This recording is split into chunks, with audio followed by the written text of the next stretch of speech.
Machiegni uru. An nyinga en Kefas Okulo. Awuok e skul mar Onego Primary. Wan jo team mar Home Science Club. An gi jowetena kaendi. Mochung' e batha koni en Joy Favor, Jena Wino gi Cheryl Beryl.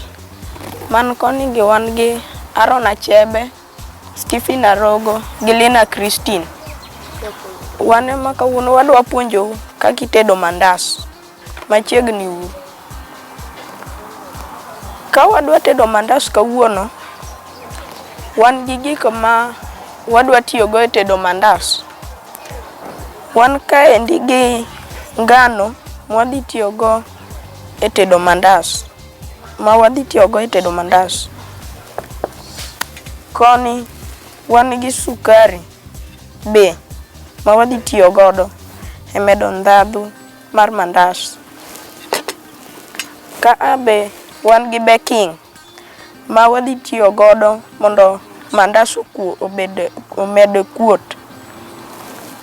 Kaeto ka wan gi chumbi ma be wadhi tiyo godo mondo omed ndhadhu mar mandas.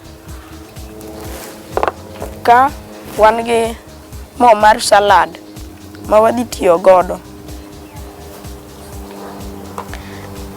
Ka be wan gi chak mane waketo ma be wadhi chak watiyo godo e loso ngano ni.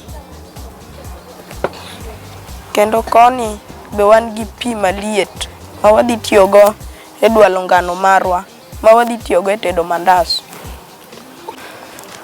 E okang' ma wadhiye, kapok wachako tedo mandas kata kapok wachako bago ngano, wadhi luoko lwetwa mondo obed maler.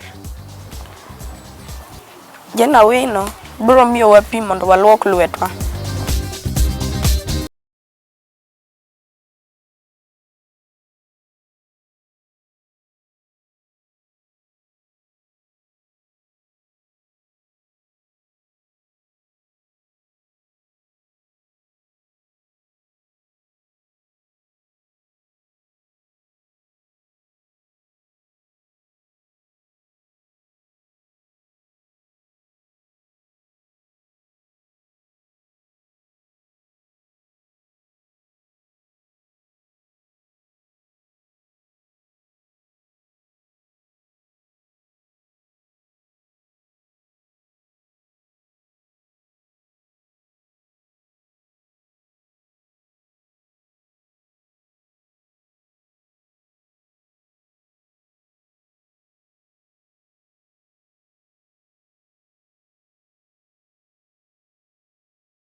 Koseruwe kamano, to dhi kawo pi mondo ole. Kendo Aaron Achebe dhi olone pi to ruwo. Kendo pi no ok ole mang'eny, ole mana matin to ruwo godo.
keto mogo ma wasedwalo maber wi mesa, wadhi kao rola mondo wa rie godo. Joy Favor ema dhi konyowa e tijno.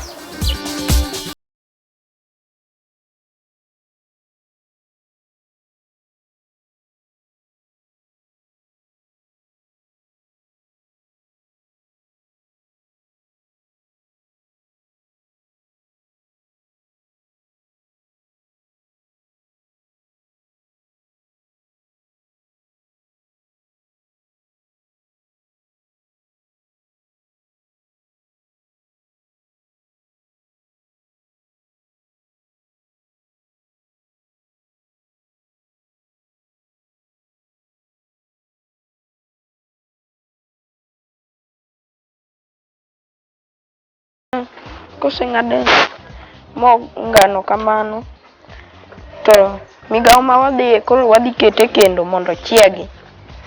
Jenawino ema dhi kaonwa ngano ma wasedwalo maber mondo kete kendo. Koro nikech ok wanyal ng'eyo kata ma osechiek, wadhi kao ngano matin mondo wang'igo anena ka be ma osechiek. Aaron dhi telonwa kanyo. Nikech wasetemo mwayudo ka ma osechiek, koro wadwa chako keto mandas mondo chiegi be. Koro Jenawino ema dhi telonwa e mano.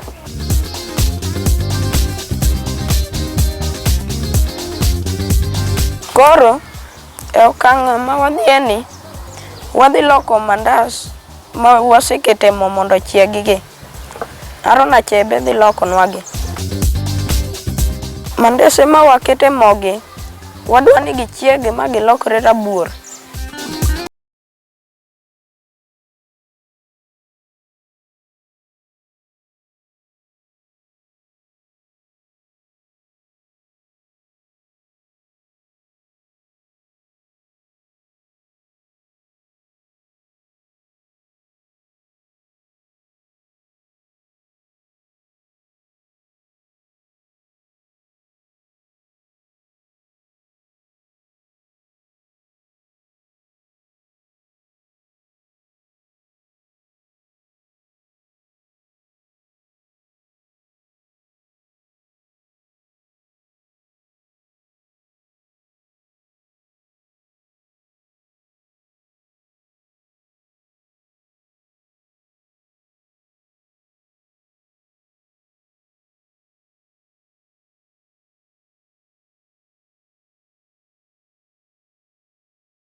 Koro nikech wasebilo mandese ma wasetedo, adwa penjo joma ne watedo godo mandas ka be mandese wa gi mit.